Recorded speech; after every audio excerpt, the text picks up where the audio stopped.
Et bonjour à tous, correction du TP2 qui porte sur les piles et les fils, donc TP2 de structure de données. Donc comme d'habitude, je pars du principe que vous avez le sujet sous les yeux, moi je l'ai à ma gauche, ce qui explique pourquoi je vais tourner le regard de temps en temps. Je vais passer toute la partie présentation, en fait le sujet il présente ce que c'est une pile, ce que c'est une file.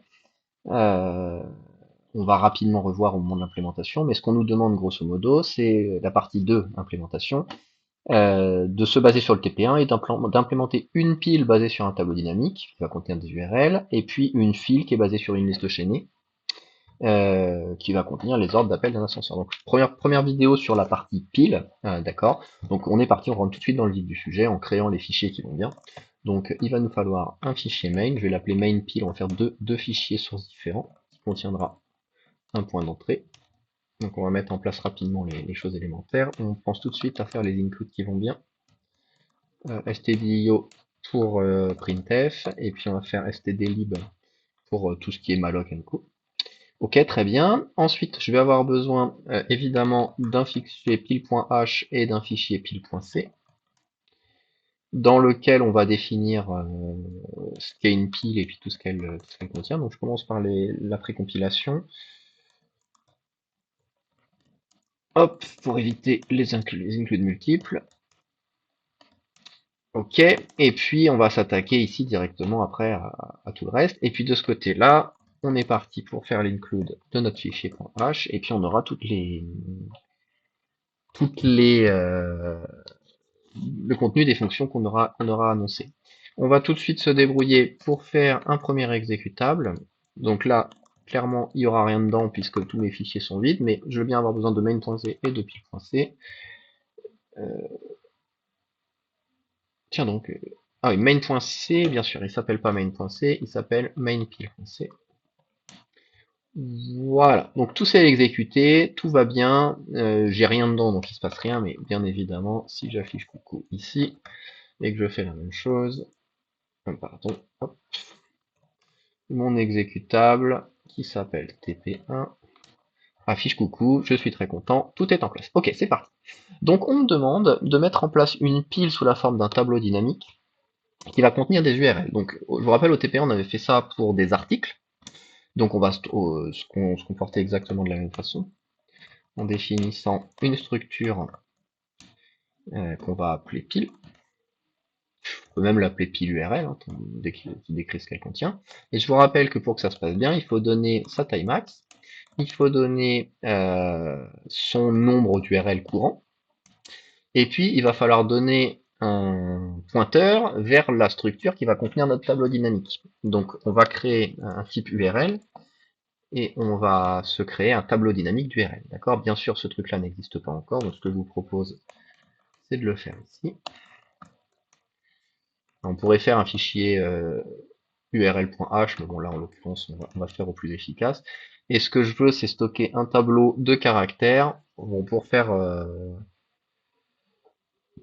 je réfléchis, est-ce que je le fais en dynamique ou en statique? On va le faire en statique pour éviter de s'embêter. On va appeler ça URL et puis on va dire qu'on a droit à 100 caractères. Voilà. Donc je récapitule, j'ai une structure qui s'appelle URL et une structure qui va contenir ma pile d'URL. Et en se référant au TP1, je vous rappelle comment on faisait. On avait une fonction pour initialiser notre tableau. Donc là, on va l'appeler initialiser pile. Je mets pas pour l'instant ce qui va dedans. On va avoir la même chose pour la partie libérer la mémoire. Idem, je ne mets pas ce qu'il y a dedans, ni ce que ça renvoie. Et puis ensuite, je vais avoir mes quatre fonctions qui sont propres aux piles, qui s'appellent push, qui s'appellent pop, qui s'appellent pick et qui s'appellent isEmpty. Okay. Donc notre objectif dans les 15 minutes qui suivent, là, c'est de remplir toutes ces fonctions. Okay. Ce que je vous propose, c'est de manipuler un petit peu différemment la mémoire par rapport à la dernière fois. Je vous rappelle, la dernière fois, vous aviez fait des fonctions qui ne renvoyaient rien. Là, ce que je vous propose, c'est que les fonctions fassent l'allocation de la pile elle-même, et la libération du coup, et donc qu'elle renvoie notre pile URL de cette façon-là. Ok, ce qui veut dire que j'ai besoin d'aucun paramètre, quoique si, puisqu'il va falloir que je lui précise euh, la taille max. Ok. Et ma fonction libérer mémoire, elle renverra rien, par contre elle prend en paramètre la pile URL que je souhaite libérer. Ensuite, push, ça fait quoi? Push, ça, c'est là où on va prendre un tout petit temps de dessin. Une pile, c'est pas très compliqué à comprendre. Oula, c'est grosso modo un truc comme ça, dans lequel j'ai des éléments. D'accord, donc en l'occurrence mes éléments ce sont des URL. Oula, c'est pas grave au niveau des formes. Ok, je vais juste désactiver la fonction de complétion. J'en ai pas besoin. Hop. Et ce que je veux, c'est n'accéder. Enfin, le principe d'une pile, c'est que je n'ai pas le droit d'accéder aux autres éléments. Je ne peux faire que manipuler ce que j'ai tout en haut, d'accord? C'est-à-dire, j'ai le droit d'ajouter un élément, j'ai le droit de lire ce qu'il y a à la tête de ma pile, et j'ai le droit de retirer un élément. C'est les trois seules actions que je peux faire, qui s'appellent respectivement push, d'accord, ajouter un élément, pick, regarder ce qu'il y a à ma tête de pile sans modifier son contenu, et pop, c'est accéder à la tête de pile et supprimer son contenu. Voilà. Donc là, en l'occurrence, qu'est-ce que je vais faire? Je vais modéliser cette pile sous la forme d'un tableau. C'est le but. Hein. Je vais avoir un tableau, d'accord, de un certain nombre de cases. Et ce que je vais faire, c'est que je vais définir un pointeur qui regarde vers la case. Alors, j'ai deux façons de faire. Soit je regarde sur la première case vide, soit je regarde sur la dernière case remplie. Donc, ce que je vous propose, c'est de regarder sur la dernière case remplie. D'accord? Ou peu importe, on peut faire sur la première case vide. On va faire sur la première case vide, c'est-à-dire je vais regarder, à l'instant initial, ma pile est vide, j'ai rien dedans. À la seconde où je vais mettre un élément, où je vais faire un push, je vais écrire dans la première case qui est vide, donc c'est celle que je suis en train de regarder. Et puis une fois que j'aurai écrit, je vais déplacer ma tête pour la case d'après. D'accord? Et puis ce que je vous propose de faire pour que ce soit le plus simple possible, c'est on va pas gérer la partie redimensionnement. On va dire notre pile, une fois qu'elle est pleine, elle est pleine, c'est terminé, je refuse l'ajout. Ok. Moralité, si je veux ajouter à ma pile, je n'ai besoin de rien d'autre que de ma pile elle-même et l'élément que je veux ajouter. C'est simple au niveau des nombres variables. Qu'est-ce qui lui plaît pas? Fonction de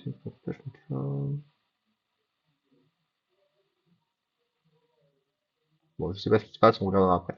Ma fonction pop, elle, je vous rappelle, elle dégage l'élément en tête de pile. D'accord? Et en plus de le supprimer, bah, tant qu'à faire, vu qu'elle le supprime, autant faire en sorte qu'elle nous le renvoie. Donc je vais faire en sorte qu'elle me renvoie un URL. D'accord, je sais pourquoi ça marche pas. C'est que j'ai appelé ça pile alors que ça s'appelle pile URL. Ok. Et puis pour ma fonction pick, c'est la même chose, ça va renvoyer un URL, d'accord, et ça va me permettre de simplement regarder ce qu'il y a dedans. Et ça prend en paramètre la pile dans laquelle je veux regarder. Pour finir, isEmpty, c'est une fonction qui pose la question, est-ce que ma pile est vide? Vous allez voir que c'est la première qu'on va écrire, tout simplement parce que c'est une fonction qui va nous être très utile dans les autres fonctions. Donc ça va renvoyer un entier, ou 0 quand c'est pas vrai, c'est-à-dire quand la pile n'est pas vide, et 1 quand la pile est vide, et ça prend en paramètre la pile dont je cherche à savoir si elle est vide ou pleine. Parfait, donc là j'ai défini tous mes prototypes, je vais les copier ici, et maintenant, l'enjeu, ça va être de définir leur contenu. Donc là, on n'est plus sur du prototype, hein, on est carrément sur du contenu. Hop, hop, hop. Voilà. Et donc, notre but, c'est de remplir tout ça. Alors, extrêmement simple. Pour savoir si notre pile est vide, je vous rappelle, dans ma pile, j'ai un champ qui s'appelle nombre d'URL. Bah, je vais regarder, est-ce que j'ai 0 URL, hein. p.mburl. Si j'en ai 0, eh ben, ça veut dire ça enverra 1, ça sera vide. Si j'en ai pas 0, ben, ça enverra 0 puisque ce sera pas vide. Ça c'est fait, on n'en parle plus. Ok, initialisons notre pile. Donc pour initialiser notre pile, l'objectif c'est deux choses. Un, créer l'espace mémoire qui va nous permettre de stocker la structure pile en tant que telle, et deux, créer l'espace mémoire du tableau dynamique qu'elle contient. D'accord? Donc on va se créer un pointeur P qu'on dit égal à la fonction malloc. Donc là, je fais l'allocation mémoire de ma pile. Alors encore une fois, c'est pas pile, c'est pile URL. Hop. J'aurais pu mettre pile, je me serais moins embêté. Donc ça, c'est l'étape 1. Étape 2, maintenant que notre espace mémoire, il est réservé, ça me gêne, c'est mon côté toqué, je vais mettre un E ici. Je veux affecter la taille max. Alors, le nombre d'URL de ma pile, bah, il n'y en a pas, hein. Et la taille max, c'est celle que j'ai passée en paramètre. Ok, donc ça c'est les deux premiers trucs. Et le troisième, c'est de faire l'allocation mémoire de mon tableau d'URL qui est défini par sa taille max. Donc je veux que, que mes URL, ce soit égal à un tableau d'URL de combien de cases de taille max, cases multipliées par la taille d'une URL. Et me voilà avec ma fonction initialisation qui est toute bonne. Dernier point, je renvoie ma pile pour qu'elle puisse être allouée. Donc grosso modo dans mon main, à quoi ça va ressembler? Ça va ressembler au fait que, déjà, je fasse mon include. Pardon, c'est le point H qui m'intéresse. Ce qui m'intéresse, c'est de créer une pile URL et de dire qu'elle est égale, on va dire par exemple 10 cases. D'accord? Donc je dis que ma pile sera égale à ce qui est généré par ma fonction. Donc j'aurai mes flèches qui se croisent. Et je mets 10 parce que ça me paraît être raisonnable en termes de chiffres. Ça veut dire que dans un navigateur web, je peux reculer de 10 pages par rapport à ce que j'avais déjà fait. Ok, très bien. On testera, hein, bien sûr. Libération de la mémoire, et bien là c'est la même chose. Alors on va rajouter, on va le faire de manière totalement directe, et puis ensuite on réfléchira un petit peu. Quand je veux libérer une pile, la première chose que je veux libérer, c'est les URL qu'elle contient. Donc je vais faire un free de ce truc-là. Et puis la deuxième chose que je veux libérer, c'est P elle-même. D'accord? Sauf que je ne veux faire ça que si ces choses sont déjà allouées. C'est-à-dire je ne peux pas libérer de la mémoire qui n'est pas allouée. Si j'ai passé un pointeur qui n'est pas correct, je vais avoir un problème. Donc je vais commencer par regarder, est-ce que P est égal à nul? Si c'est égal à nul, je ne veux surtout pas faire les flux. D'accord? Et de la même façon, alors pourquoi il aime pas? Parce que j'ai pas fait. Donc pour pouvoir utiliser le mot-clé nul, c'est stdlib.h. Ok. Et de la même façon, si je ne veux faire la ligne là que si les URL sont différentes de nul. Bon, alors normalement, il n'y a pas de raison que ça arrive, mais soyons prudents. Seulement si c'est différent de nul, je veux faire cette ligne-là.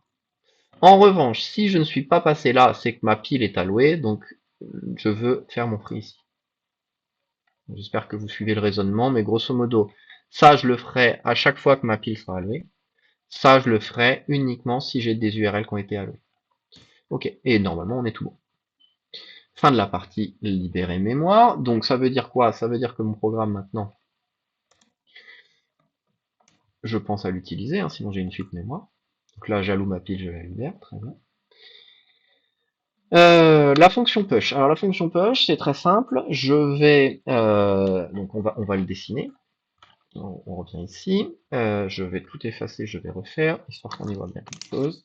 J'ai mon tableau. D'accord, j'ai mon tableau, je suis à un instant donné dans mon tableau. J'ai déjà une URL stockée ici, une URL stockée ici, et donc j'ai ma tête qui regarde là. Plus précisément, je sais qu'il faut que je regarde là, puisque j'ai mon nombre, mon NB URL qui va être égal à 2. Et je vous rappelle, cette case-là, c'est la case d'indice 2. D'accord?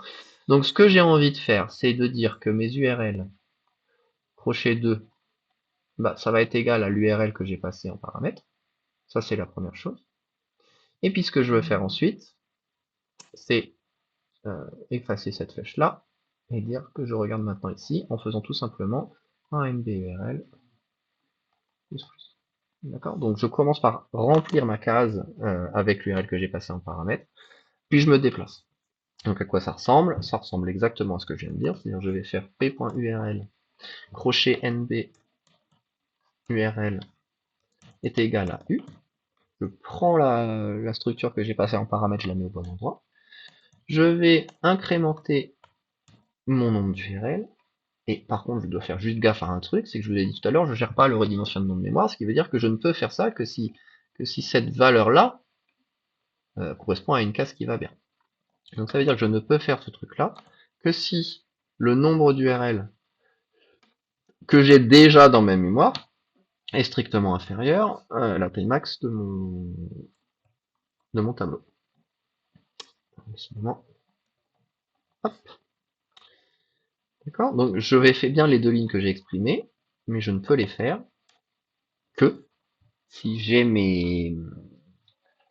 encore de la place dans mon tableau. Ok.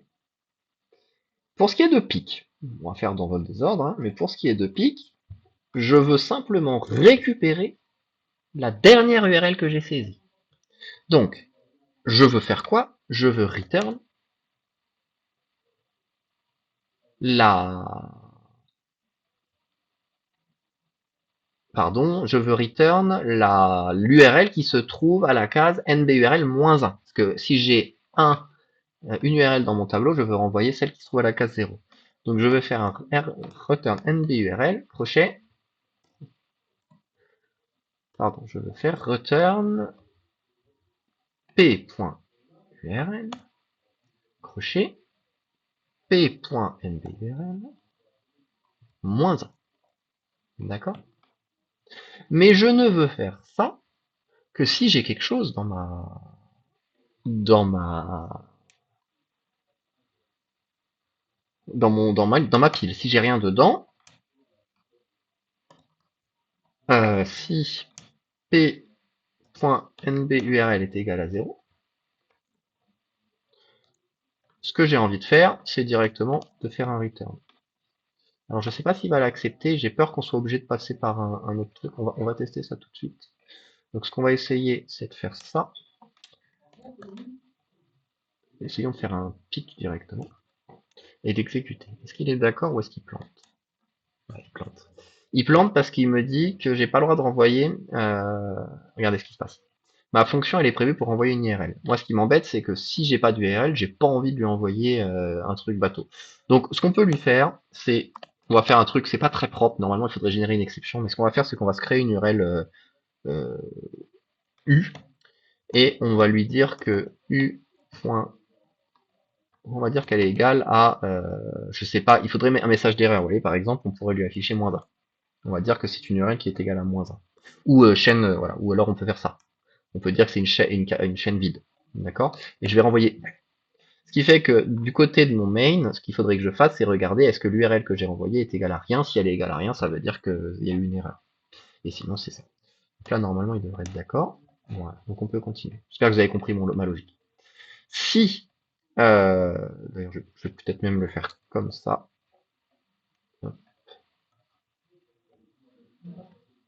Tac, tac, tac. Voilà. Comme ça, je ne fais l'affectation que j'en ai besoin.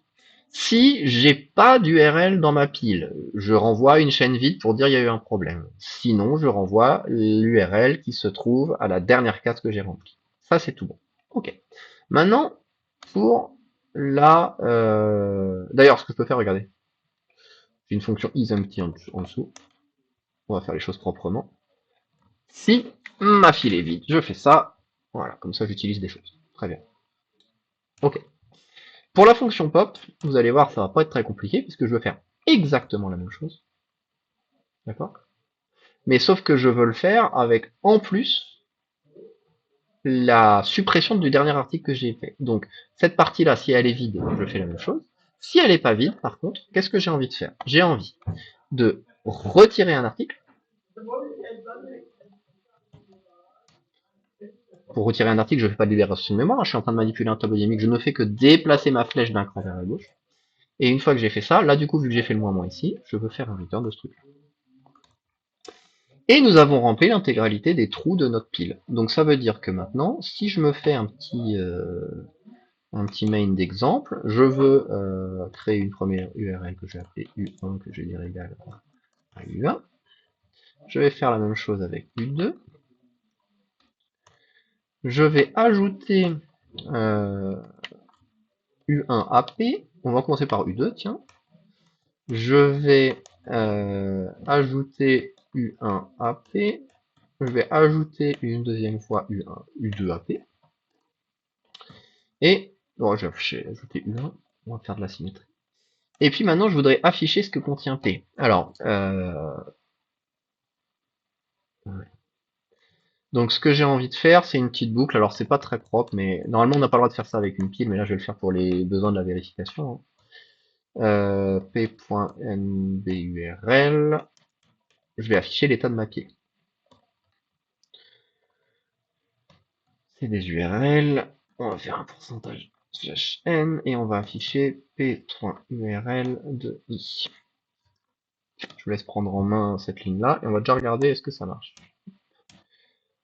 Ça ne marche pas. Ok, donc j'ai une erreur quelque part. La question c'est où ça? Donc là il faut que je regarde, on va prendre le temps. Donc mon allocation mémoire elle est faite.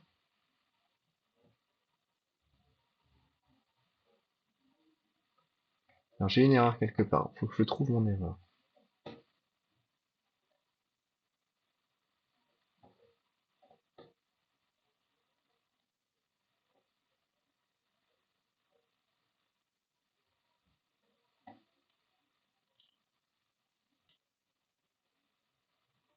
Alors pour l'instant je la vois pas.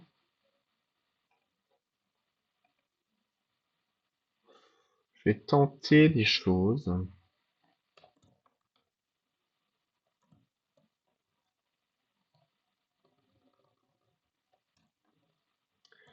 Je vous regarde avec moi, ça vous servira aussi, vous verrez comment je débug. Donc là j'ai bien le 3 qui s'affiche, donc c'est ça qui marche pas. Donc c'est à dire que mon URL de i n'est pas bonne, mon nom d'URL est bon. Pourquoi il rentre pas dedans?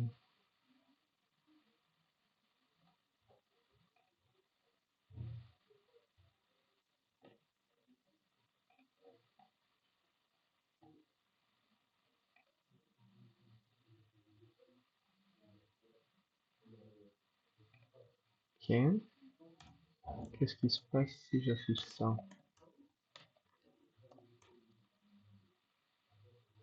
Ah non, attends, c'est ça. Ah oui, bien sûr, attendez, je suis en train de faire une bêtise là. Ce que je veux, c'est pas afficher URL de i, ce que je veux, c'est afficher URL de i.url. Alors je sais pas si c'est ça. Ouais, sûr, c'est ça. Donc j'étais en train d'essayer d'afficher la structure et pas le contenu de la structure, d'accord? Chaque URL possède un champ qui s'appelle URL. Ok, donc ma pile, elle a bien tout en bas de la pile U2, puis U1, puis U1. D'accord? Il faut la lire dans l'autre sens, puisque je l'affiche du début à la fin, alors que ma pile, si je passais par le sommet, il faudrait que je commence par la dernière case ajoutée. Je commence par la 0, et attention à ce que j'affiche. Ok, en tout cas, tout va bien. Ok, maintenant que j'ai ça, je vais afficher un élément. On va faire un autre slash n pour lire quelque chose. Je vais afficher ce que me renvoie la fonction pic. D'accord, donc là je regarde ce qu'elle me renvoie, donc elle devrait me renvoyer U1, puisque je lis la dernière valeur ajoutée. La même chose, je suis en train de faire exactement la même erreur. Voilà, donc j'affiche bien U1. Maintenant je vais afficher toujours la même chose, mais ce que me renvoie la fonction pop. Donc là elle va me renvoyer U1, mais la différence c'est que là elle a fait la suppression. D'accord, ce qui veut dire que si je refais ça, elle devrait m'afficher, alors attendez, je vais faire ça. Voilà. Elle devrait m'afficher la nouvelle pile qui est avec plus que deux éléments. D'accord, je n'ai plus que U2 et U1. Et si je refais un pop, je ne vais avoir plus que U2. Moralité, tout va bien. On est content. Et si je refais encore la même chose, vous allez voir que ça marchera bien, mais je n'aurai plus rien dans ma pile. Voilà, ça c'est le dernier U2 qui s'affiche. Super. Donc là, ce que je peux vous dire, c'est qu'a priori tous mes tests sont concluants. Donc mes fonctions isEmpty, pop, push, pic ont été testés, l'affectation de la mémoire marche, la libération de la mémoire, vous allez me croire sur parole parce que c'est dur de la tester, mais en tout cas, ça a l'air tout bon. Donc fin de la première vidéo.